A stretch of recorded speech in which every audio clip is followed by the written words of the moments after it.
no matter what sport you were watching this weekend, a winning recipe is always the star of the show. And today, Kelly with the Kentucky Beef Council shares some great game day recipes and helps us celebrate Heart Month with some great lean beef options, which is a good way to celebrate it because you get all the flavor of beef, but it's lean, right? Yes. So what we have with us today is a cheeseburger dip using about 90-10 ground beef. So a lean beef option, perfect for February being American Heart Month, but also to get those beef recipes in on game day. So it's a perfect option. So what are we adding to this recipe? It looks like we have some tomatoes, some pickles. Let me tell you, you add pickles to anything. That really takes it up a notch, What's okay? a burger? Yeah. I know. Yeah. Smart mouth. So it's really easy. It's just ground beef, cheddar cheese, cream cheese, and then all of the burger toppings you would want mixed in. So what I chose was some onion, pickles, and tomatoes, but you could add mushrooms, whatever bacon, whatever you put on your burgers that you like doing, and then you just mix it together, oven for about 20 minutes, and you're good to go. This seems easy. Put it in a cast iron skillet, and that's all you need. Yep. And so what's also perfect is those are a bunch of toppings that maybe you could do on other game day recipes. I know at least if you're at my house, you're not just doing one appetizer for the Super Bowl. You may have a few that you're lying around. So if you have sliders that you're already putting tomato on, nachos where you're having maybe not a bunch of burger themed items, but nachos and other dips or maybe some other crackers that you're having, you can use it all. So if we're talking about beef right now, tell us about some other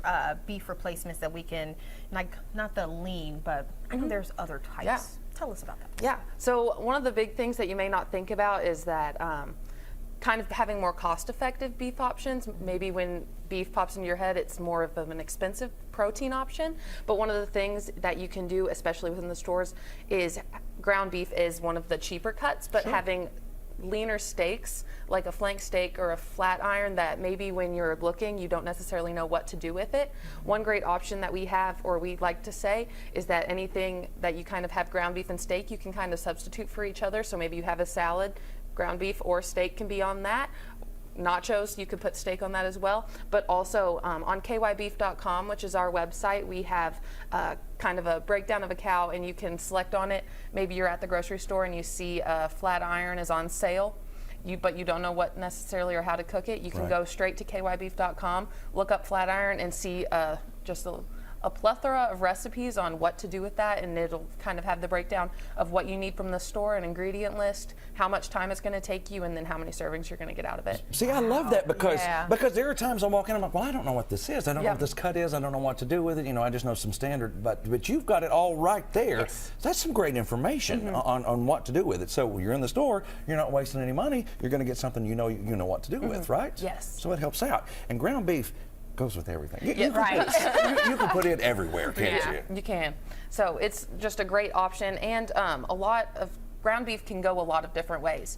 I know that this is a pound of ground beef, but if maybe you wanted to make a smaller portion, you could put part of the pound of ground beef in towards the cheeseburger dip and then another towards nachos and have multiple recipes there.